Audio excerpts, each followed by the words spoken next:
Hi guys! We've finally arrived here in Tuguegarao City in Cagayan. Finally! So ayun, medyo na-delayed yung flight natin pero okay lang. So mas mabilis pa rin siya kaya sa nag-bus tayo. So I'm really excited because it's my first time to be here in Cagayan Valley region or region 2. So I will visit 2 provinces for our travel today, which is Cagayan and Isabela. So that would be my 41st and 42nd province. So mga kalahati na tayo sa Project 82. So behind me is actually the Tuguegarao Cathedral. So maganda siya, pero hindi ko pa nababasa yung historical background niya. But anyway, so ayun nga. So I was expecting medyo mainit here in Tuguegarao, which is the hottest city in the Philippines. And mainit ka siya. Ayun. Anyway, so we'll just have a city tour, walking tour tayo today. Ayun, and then yun, kakain tayo ng famous pancit dito sa Tuguegarao City. Of course, hindi natin pwedeng palagpasin yan, guys. Alright? So, yun. And by the way, this is also my birthday travel. Yes, excited and solo travel. First solo travel for the year. Hi guys, so ayun, sabi nila, kailangan ko try yung pancit batil pato. Tapos pinagsabi sa akin, pasalubong daw ng pancit kabagan. Eh, hindi ko alam yung difference. So, talungin natin si ate nagluluto kung ano yung difference noon. Hello po, te. Ano po bang difference ng pancit kabagan sa pancit batil pato? Ang pancit batil pato po kasi ang ginagamit po namin, sir, ang yung fresh na miki. Tapos yung ano po, yung pancit kabagan, dry na miki, tapos bilog po yun na maliliit. Pag niluluto po kasi, sir, yung pancit kabagan, may konting saba at saka yung itlog niya po, itlog na pugo po, sir. Tapos yung pancit na batil patong, yun po yung nakalagay yung itlog sa ibabaw at saka may pancit po na sabaw. Ate, promote mo yung restaurant dito. Ano pangalan nito? Jomar's Panciteria Centro po, sir. Marami po kami branch sa Buntuan, sa Macapagal Avenue at saka sa Carik Highway po. Salamat po! May nag-chat sa akin sa ate ko pasalubong daw, pancit kabagan. Bigla ko naisip, o nga no, Cagayan Valley is also known for pancit kabagan. And in fact, ayaw ko lang narinig yung pancit batil pato. Kasi nung dumating ako dito, nagtanong ako kung ano yung pwedeng kainan. At yung recommend nila. Good thing, yung hotel malapit lang dito sa may cathedral. So kumain na ako. So pinaliwanag kami ni ate yung difference. Tapos may libre siyang sabaw. Sabaw daw ng pancit batil. Tignan natin. Okay. So usually kasi diba bago natin ng pancit, talagyan mo ng toyo, ganun, pampalasa. Ito yung ginagamit ng pampalasa. Ang dami ng servings niya. Tignan natin ngayon siya, guys. May aso sa katabi ko. Ito, Mickey noodles lang. Hindi siya ganun kaalat, masarap. Yung lasa, nagsumama. Ano talaga? Tab dito, nag-mix yung lasa niya. Okay? Yun. Pero masarap siya. Gusto ko ito yung gantong noodles kasi hindi ako mahilig sa mga biyo. Gusto ko yung mga medyo thick noodles like pancit canton. So, preferred ko to. So, try natin mamaya yung pancit kabagan. Hanap tayo ng restaurant. So, pwede kayong pumunta sa may Jomar's Panciteria something. Mura lang siya, guys. Tago na ako. Hi guys. Andito naman tayo sa Cagayan Provincial Capital. Alright. So, nakaabot tayo. Alright, ito siya. Yan. Malit lang siya, no? So, not sure how old this building is. Pero malaki yung grounds nila dito. So, yan. So, by the way, kasi Tuguegarao City is the capital of Cagayan. And it is also the regional center of Cagayan Valley Region or Region 2.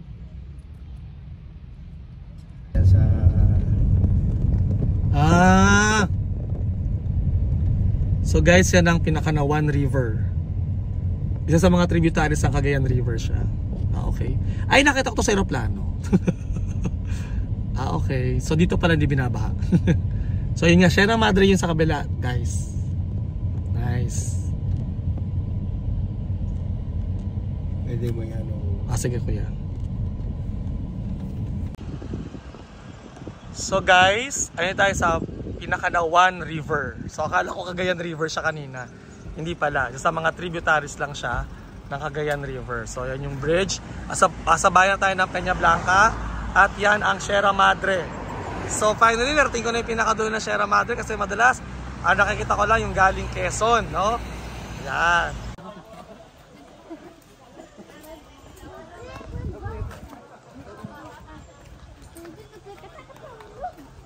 So we're starting our tour na. Ayun si Richard, yung ating guide.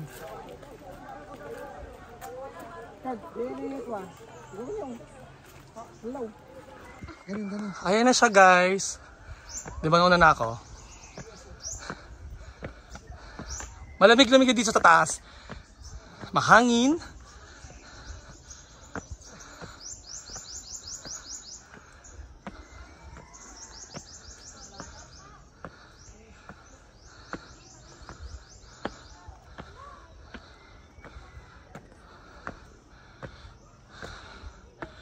There it is guys.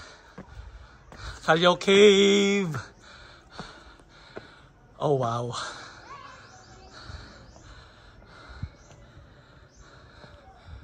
Oh nice.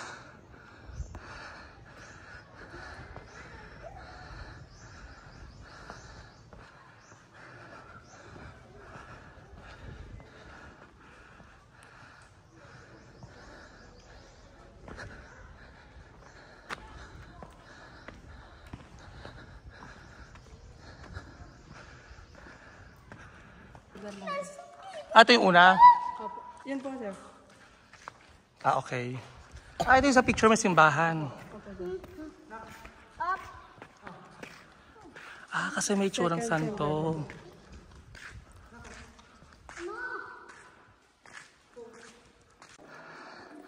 So guys, we are now here in the third chamber. Oh, ang ganda rin magpakuha dito, kuya. Yan po yung... Joe, Mac, Lovelyn. Kung nabi ko niya, ang pulaw. Ang sulat, tinak mo nga. Sorry kasi hawakan mo.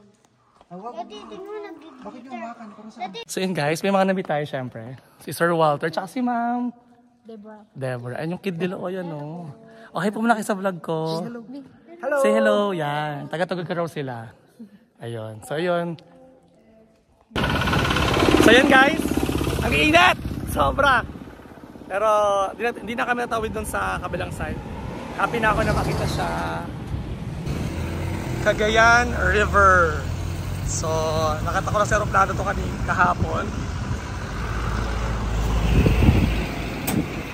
Napakalawak.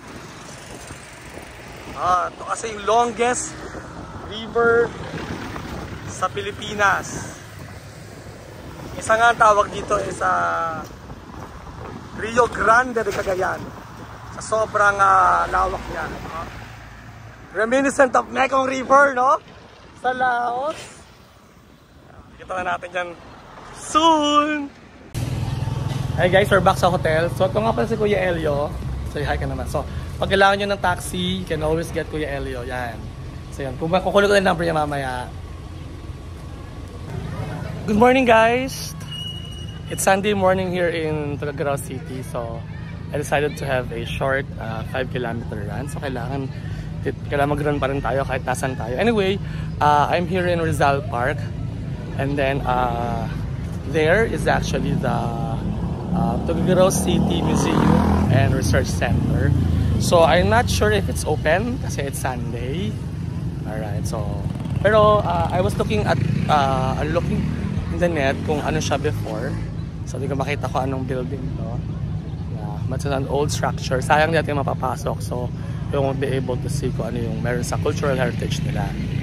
And then, behind me nga is Rizal Park. Puntahan natin, guys. Hi, guys. So, ayun.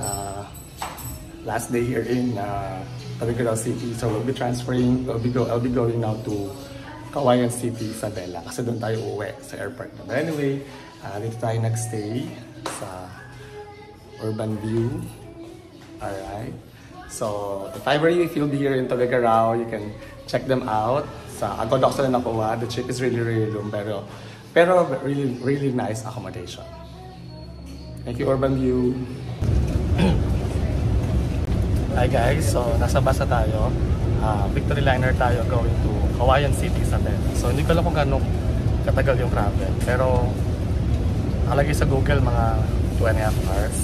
So 12:30 alas ng bus. So comfortable naman yung bus. Kaya pala mahal. Yung 3-seater bus lang. Okay. See you in Isabela. Thank you to Gagaraw. City Cagayan.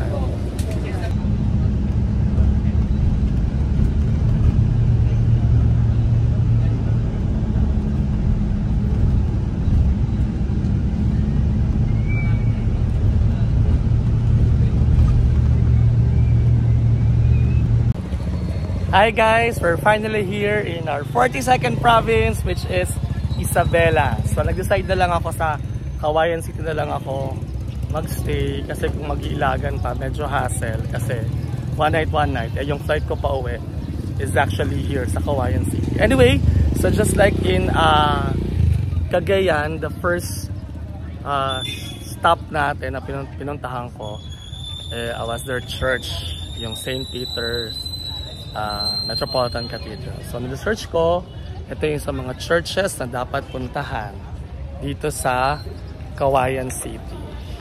Ayan. So check natin kung gaano na siya katanda. So here's the church. So it's Sunday, so feeling ko may mass sa loob. Let's check inside.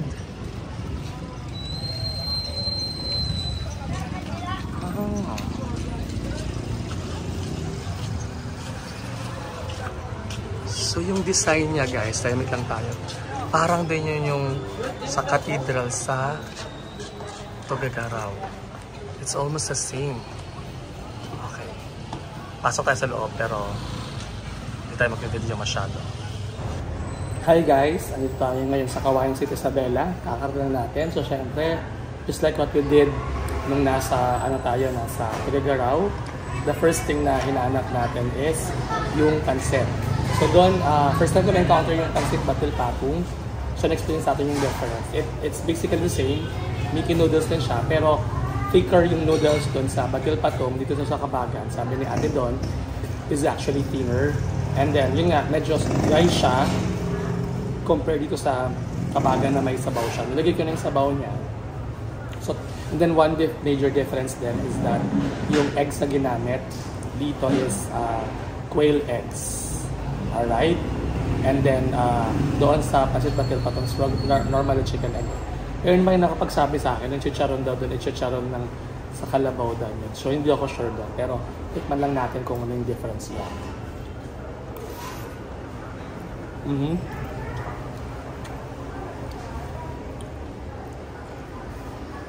Parang kung kumakain ng alam niyo sa Lokban, pancit habhab. Parang ganun siya. Yung lasa ng noodles. So, masarap naman siya. Pansin ko lang yung toppings niya. May lumpiang Shanghai talaga. Hindi lang ako sure bakit meron.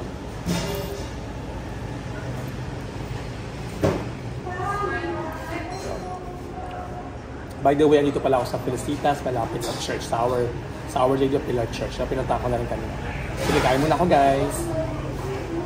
So guys, we're here inside the museum. So, we just learned that this area, 3.4 hectares, was actually donated. Yun. Donate lang siya. Ang galing naman, nakakatuwa. So dito sa room na to, ay ito ngayon ko lang nalaman guys, na sa Isabela marami palang eyepiece. Yan o, Itawis, Yogad. Kasi ang alam ko lang mga Ibanag. Yan. And akala ko rin dati, kapag Cagayan Valley region, Ilocano. Ito gustong-gusto ko yung mga tobacco. O tabako. Oh, ito yung cute, yung medyo curl. Yan pala yung nganga. So guys, ito yung dating imbaka ng tabako. Tapos ngayon function hall na siya. So yung structure niya to parang yung panahon ng Kastila, no? So ngayon may events, naging events hall na siya. Ang cute lang. Meron daw birthday mamaya. 100 years old, grabe, sana all. Oh, kita nyo yung mga structure, oh.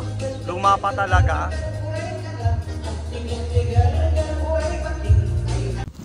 So guys, yan, Cagayan River. Lapad niya.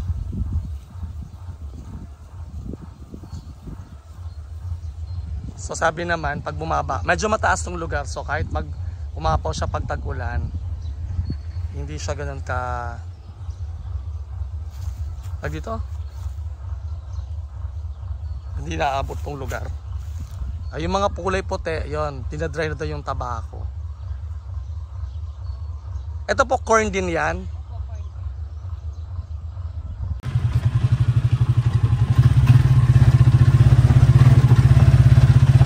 Good morning! It's our last day here in Cagayan City, Isabela. So syempre, hindi natin pwedeng palagpasin na hindi tayo makatakbo. So I'm currently right here at Cagayan City Sports Complex. So nakita ko may oval, sabi ko why not? It's an opportunity for me to run. Ayun nga lang, may event ngayon, so hindi ko makatakbuhan yung buong oval. By the way, dito sa Cagayan City Sports Center, so they have the oval. Tapos actually meron din siyang basketball court. And then meron din tayong swimming pool. So not sure if it's Olympic size, but hey, let's try to run! Hi guys! And we are here at Cagayan City Airport. So yun nga, from Tuguegarao Airport, from Manila to Tuguegarao Airport. Tapos bumaba ako ng Cagayan. And dito tayo sakay, pabalik ng Manila. Anyway, there goes my 2024 birthday travel. So anyway, thank you so much Cagayan and Isabela. I had fun.